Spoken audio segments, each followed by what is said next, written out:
We can move mountains, we part the oceans and sea. If you just believe, we can take the world over, let's take the world over, let's take the world over, with love.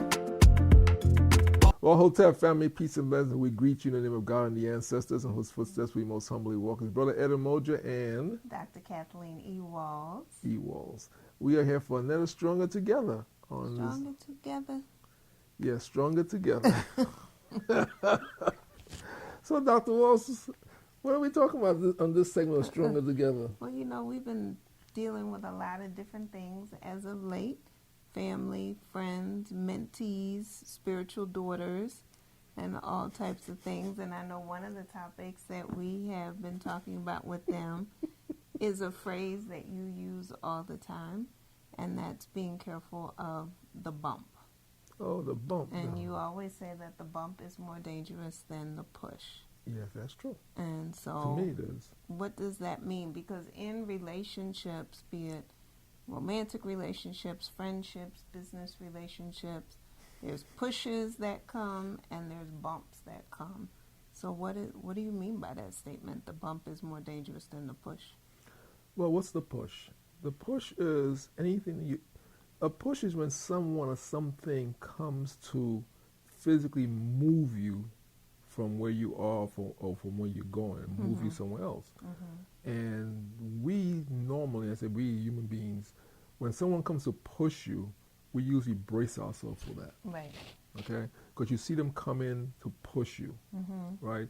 You see them coming to do something to you, so you brace yourself for it, you prepare yourself for that fight, that physical fight, that spiritual fight, that mental fight, whatever that fight may be. So you are aware of it. Okay? It's interesting as you're saying that. Of course, you know, I'm thinking about the Super Bowl, the Eagles, I'm thinking about football. But right, the players know when a push is coming. Yes. And they physically and mentally prepare themselves for a push. Yeah, that's true. Right? So that they know what's going to happen. And so when I think about that when it comes to relationships, like for the most part, you know when someone has a adversarial or contentious relationship with you, you prepare yourself for that interaction. You know, I'm thinking about like road rage. This is what throws people off because they're not usually prepared for that to happen. Correct. Versus, you know, again, that push. You see it coming. You know it's coming. You prepare yourself mentally, physically, spiritually. You even pray yourself. You know, put that armor of protection around you because you know the push is coming. Yeah, some people do with the crystals, the oils, and all. Right. So I mean, so you prepare yourself for those pushes because you know they're coming. You see something, you see it coming, and you're like, okay, what do I need to do to avoid this, or what do I do to deal with this? Prepare myself for it, safeguard myself. So that's a push, right? And that's why I say, and then on the other side, you have the bump. Now, what makes the bump so dangerous is that it's not there to move you so far away from what you're doing.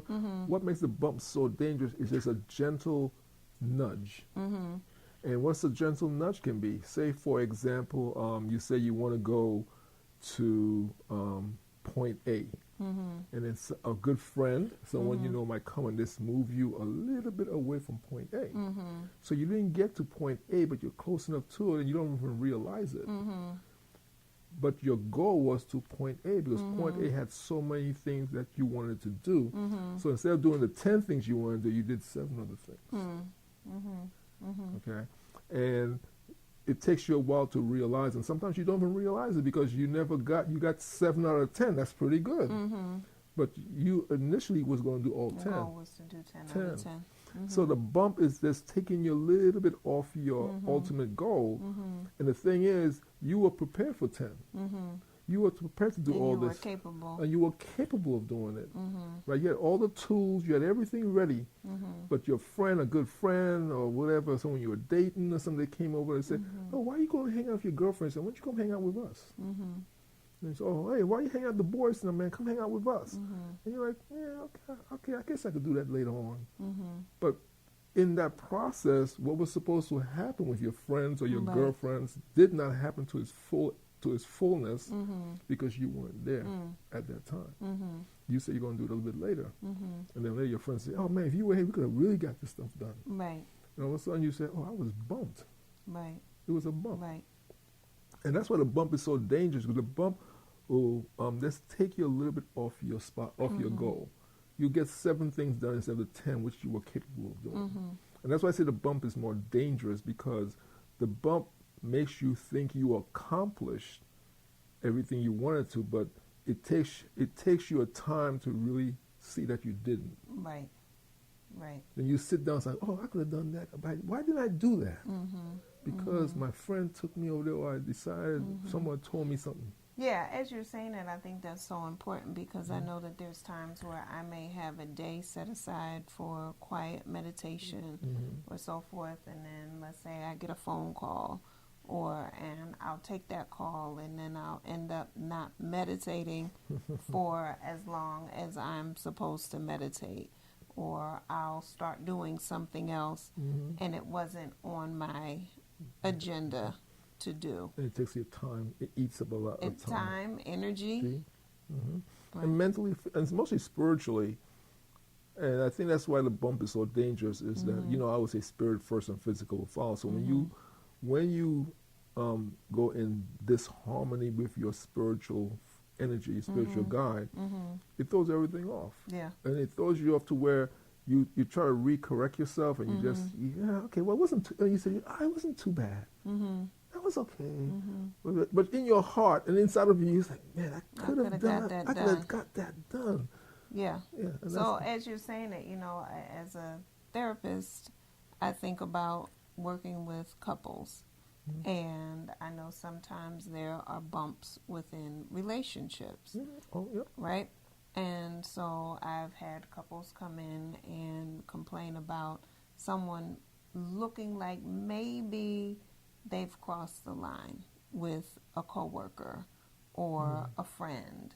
And it's not that anything physical has happened. There's been no infidelity on the physical piece, but maybe there's been an emotional too close.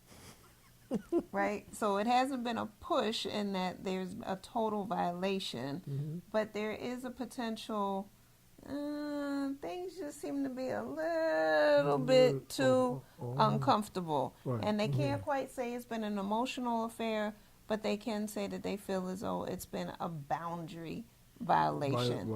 Right? That someone has gone outside of the bounds. So what do you do with something like that? Well, we take a look at it. I mean, in a therapy session, honestly, we take a look at it and we identify what are the person's thoughts, feelings, boundaries, standards within the relationship, individually and collectively, to see if there has been a violation or what they call like a fender bender. Okay. Right, the car hasn't been totaled. The relationship has not been violated, but there has been there's a scratch. There's a scratch. It doesn't look the same as it used to. Right, exactly. And it's not that it can't be repaired. Right. But the person has to be aware. But you'll be aware of it, identify that this, and then willing, and then you have to be willing to address it. Exactly. Okay. Exactly. Okay, so those are your bumps. Yeah. Okay. So you look like you had a thought about that. No, I was thinking about us, and I remember one of the bumps we had was in St. Lucia. Go I'm ahead. not gonna get it. No, you go get into it. I don't know what you're talking about. Huh? I don't know what you're talking When about. you called me into the water. Oh yeah. No, that's like, what are you talking about?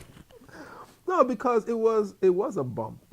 Because we accomplished what we wanted to, but we didn't complete it because I was slow to act on the words you were giving me. And by the time I act, it was too late. So it was just like, well, but we did get all this stuff. We got the water, we got the sun, but we didn't complete it. And so that was a bump. Yeah. Yeah. And I still remember. And every time I bring it, she looks at me like, Yeah, I mean, so what was that? So I know some people are watching like, okay, I don't get it. Well, no, it's just that when you are okay, when you are in a we're going to talk about when you're in a relationship, there's time we have to remember that for us, I won't use us because there's different types of. So male female relationship. First, we have to identify there's a female energy and there's a male energy. There's not one greater than the other. And now we're not talking sexual No, we're not makeup, talking- gender. no. We're talking energetic, masculine energy, feminine energy. Correct. Okay. So thank you. So when you look at it from that perspective and you understand it from that perspective, you say to yourself, okay, I say to myself, okay, she's a female energy. One thing about female energy that we know is female energy are life givers. They give life. You know, and so I always say that. So once you understand that's what the primary thing of female energy is giving life to whatever female touches. May it be life from a child, what life this to an idea. And I find that, and once you respect that from that perspective, and then I'm a male energy, I build on what you give me, or I give it to you, you make it better, and you give it back to me. Because I give you something, you put life into it, and you give it back to me, and make it even better, make it easier, or make it more suitable for me to work with, more understand for me to work with it. Okay, so once we understand that, then I feel we could move in harmony, because I'm respecting the female energy and the male energy that I am. So when you call me, it's not, when you call me for something, I have to always remember that she's calling me from a female perspective, female energy. And I'm like, okay, she's a life giver. She's the words that she's speaking is giving me life for something that I might be working on, right? So with that understanding, I listen to you. I don't have to agree with you, Yes. but I respect it, because I'm saying, okay, she's a female energy, and she is my partner. So now let me just give her that space, even though I don't understand fully. Let me give her the space to see what she's doing, not to stop her, but let me give her the space to see what she doing. Once I might not understand when you start saying it, but as I see you start moving, I say, wait a second, I was working on something that's what I need. And because I gave you that respect and gave you that space, now I see it from a different angle. Right. And so for me, that female energy is always important. So on that beach, when you called me and I didn't respond to your female energy, because that's what you use. That's who you are. Right. You are female energy. Right. And so I respect that. I have to always remember that. And so when you call me and I didn't respond. So what happened in that moment? I know y'all like, what happened? What happened, Brother Moses, in that moment that you didn't respond? I was busy doing something that at that point I thought was what I should be doing. It wasn't important. Let's get them, y'all. Let's get them. No, but see, I could identify what I was doing wasn't important, but it was something. You were on your phone. I was on my. It was a feel good moment. It was something I wanted to do. I was like, yeah. And she's calling me because she's in the water. She's saying, "Come." And the thing, and the reason is, I will always remember, because and when you're in a relationship with someone, her voice tones in my ear was telling me it was something that was not important, but something I needed to address with her. And because I didn't respect that voice tone in my ear, and I say I'm talking about my spiritual ear, right, and physical, but mostly my spiritual ear, because I didn't, it made me not feel good. It's like, and then she looks at me and she said, "We missed it." And I felt really bad, because it was something that she was meditating on, something that spiritual she was giving for us, not for her, but for us. And because I did not respond approprieply in a timely manner, and Spirit was tapping me in my shoulder and in my ear, get off the damn phone. Leave the phone alone. But I was like, no, I'm not. You know, we get into that male thing sometimes. And I was like, and then when I got there, it was like, you know, like you missed that train or that bus just because, you know, you wanted to get that newspaper that wasn't really that important in the first place, or you wanted to say hi to someone that wasn't really. And I got there, it was like, too late, we missed it. And then she looked at me like, not that she missed it, not that I missed it, we missed it. right. because I did not move appropriately, obediently to what she was saying, and because of her voice tones, and if you're in a relationship with someone, you know when that person says something to you in a different tone and how it feels, and then it's up to you to respond to them. And I didn't. So I said that was a bump because even though we got a lot of stuff accomplished at that moment we were there on the beach in St. Lucia, that was a significant moment. That was a. And ask me what I was doing on the phone. I don't remember.